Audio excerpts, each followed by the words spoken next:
the reduction in serious incidents systemically and systematically, the vulnerability study and analysis that you do for every school so that those campuses, then we fill the gap and make them safer. And then even more specifically, we're bringing in a big load or quite a number more security metal detectors. We're increasing those, as particularly at our high incident schools. Going to have as many as 4 or 5. We're training more people to get those students through those in the morning and into school still on time. So it's not a either or. It's going to be a both and. And it's just unacceptable that you have weapons on campus. And for me to hear that, it's completely unacceptable. So we will eradicate that right away. And then there are many other strategies. I mean, I'm going to have more officers. I've got a big grant that we've gone and we've already gotten money for more officers and train more officers. Again, I don't want to turn these schools into police state, but they're going to be clear messages that these are places where there will be behaviors that will not be tolerated and they will be controlled. Also, there's going to be change of leadership. Again, this is not all over Memphis. What you have is a perception problem. You don't necessarily have a data problem. And the perception is that it's a citywide issue, but the facts are that it's schools and places. It's not all over. And so what we want to do is strategically change leadership in those schools where we need to begin to change staffing and improve the morale in those schools. We want parents to join us in this. It's easy to hear all over complaints, but the issue is really the solution. I always say, bring me a problem, bring me a solution. And so I want parents part of the solution. I want the business community part of the solution. I want the faith community part of the solution.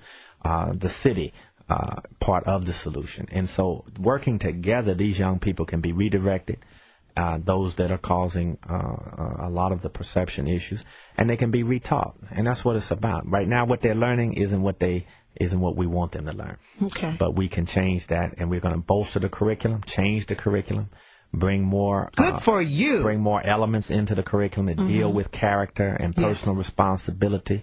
We're going to have parent academies where we want parents learning how to. If they don't know now, then we'll teach them as well, because they must be partners with their children in this work.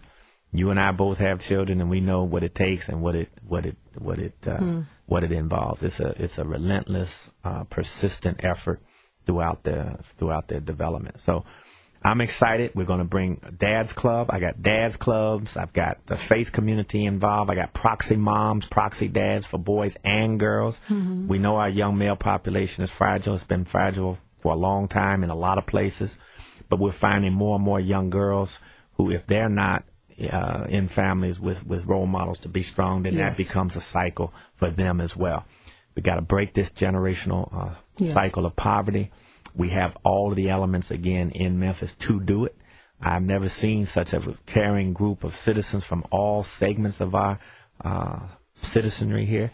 And so I'm going to connect it. I'm going to be the conduit to get this done. That's all I'm in, is to do this work in the good name. And so that's what we're going to do. And I really, really feel the spirit here to do that. So I'll be all over with the message.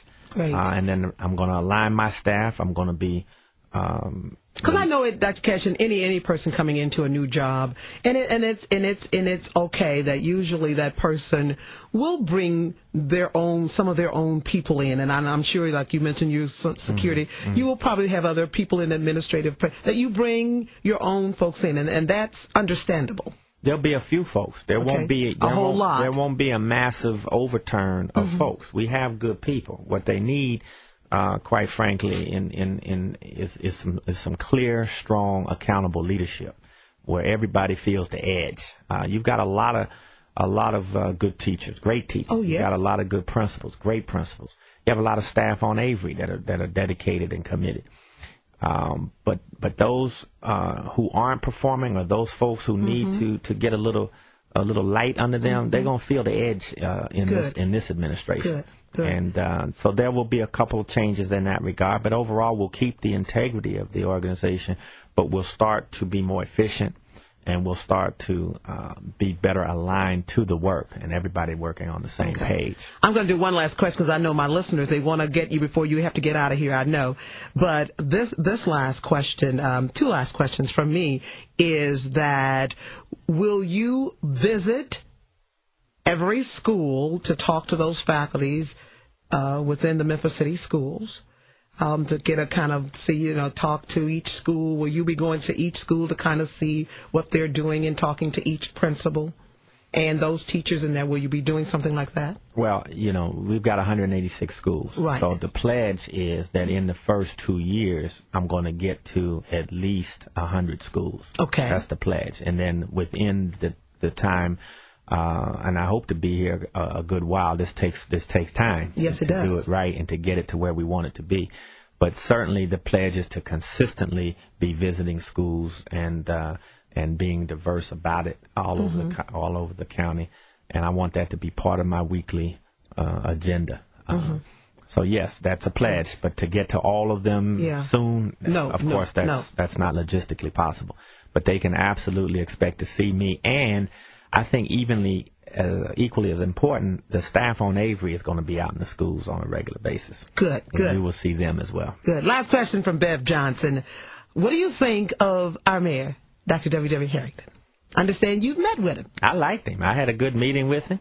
We talked about some of the mano-a-mano things and how sometimes you got a little drama in Memphis, and people have to do what they need to do for whatever reason. But we had a good conversation. It was focused on the children and the importance of making the schools strong.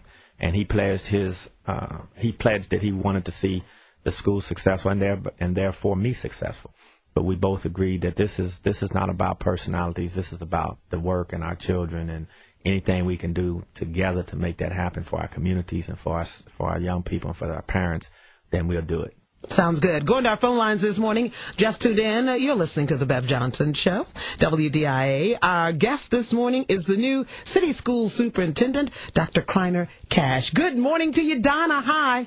Good morning, Bev. Good morning, Dr. Cash, and welcome to Memphis. Good morning.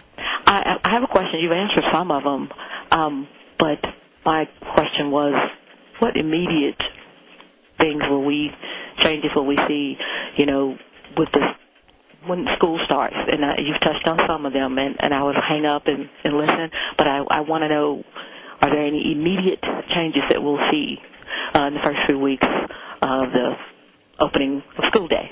Yeah, okay. Thanks, Donna. Okay, good question. Right, yeah, good question. A good question. And again, I've been on the job for a week, and so what I've been doing essentially is taking a CAT scan of the organization and looking through all the published documents, as much data as we possibly can.